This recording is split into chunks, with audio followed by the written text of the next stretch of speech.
Welcome to our lecture on the basic structure of Flutter code. Today, we will embark on an exciting journey through the foundational aspects of Flutter, the open-source UI software development toolkit created by Google. It's used to develop applications for Android, iOS, Linux, Mac, Windows, Google Fuchsia, and the web from a single codebase. Flutter applications are written in the Dart language, which is also developed by Google. Dart is an object-oriented, class-based, garbage-collected language with C-style syntax. In Flutter, everything is a widget. These widgets are the building blocks of the user interface, allowing developers to create visually appealing and dynamic applications.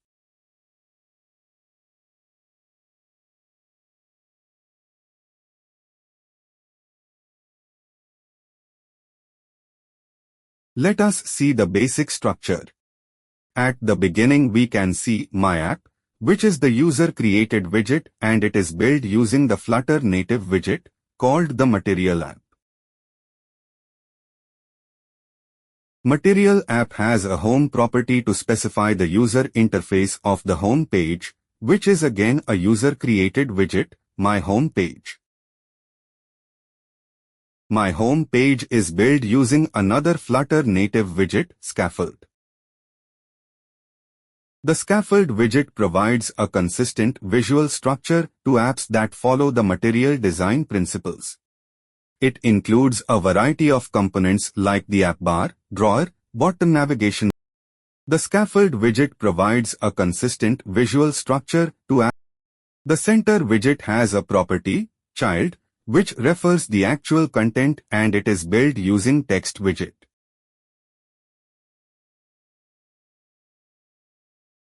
The main function is the entry point of every Dart application, including Flutter apps. It's the first piece of code that gets executed when the app starts.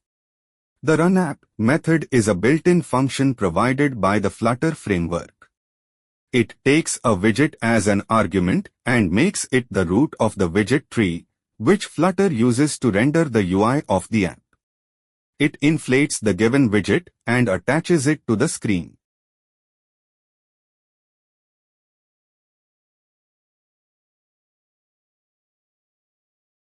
A stateless widget that describes part of the user interface by building a constellation of other widgets that describe the user interface more concretely. A stateful widget does not have any internal state that changes. A widget that has mutable state. When the state changes, the framework calls the build method to rebuild the widget with the new state. The build method describes how to display a widget in terms of other, lower-level widgets. This annotation indicates that the build method is overriding a method in a superclass. In this case, it's overriding the build method from the stateless widget or stateful widget class.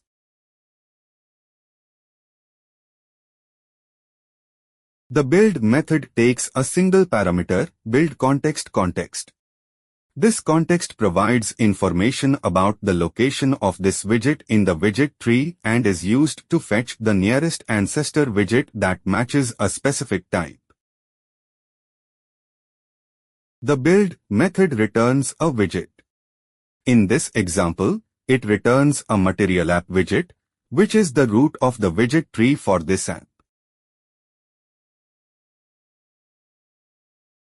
MaterialApp is a convenience widget that wraps several commonly used widgets that are required for material design applications. It includes a navigator for managing a stack of pages.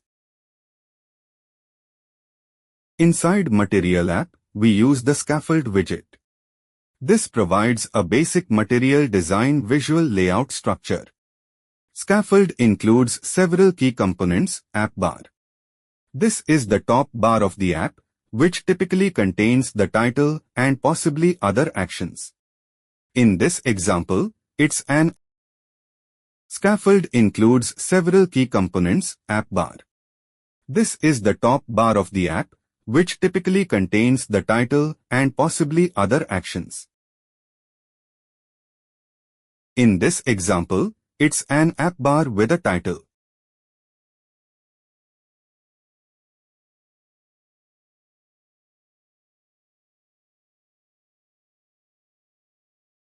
The app bar widget represents the app's top bar. It's a material design app bar that can display a title, actions, and other widgets. The title property of app bar takes a widget, and here it takes a text widget with the title Flutter app.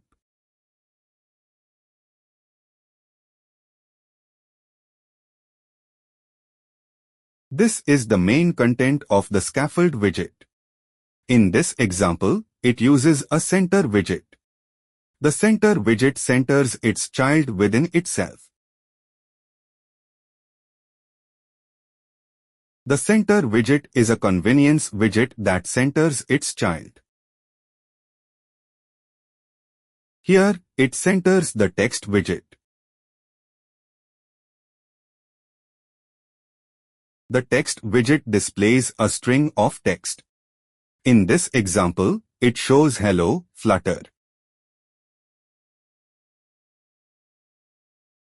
The scaffold widget provides a framework that implements the basic material design visual layout structure of the Flutter app. It includes app bar, drawer, bottom navigation bar, floating action button.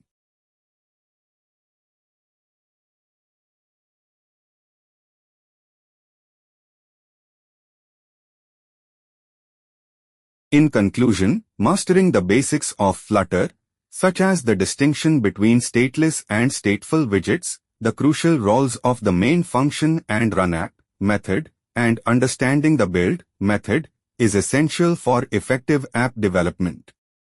The @override annotation ensures clarity and correctness in method implementation, while the BuildContext parameter provides the necessary context for widget construction.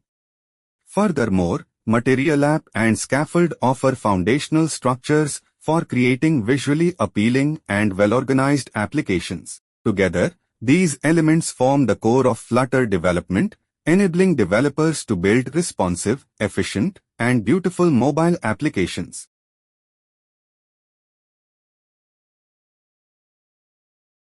Thank you for tuning into our presentation on Flutter Basics.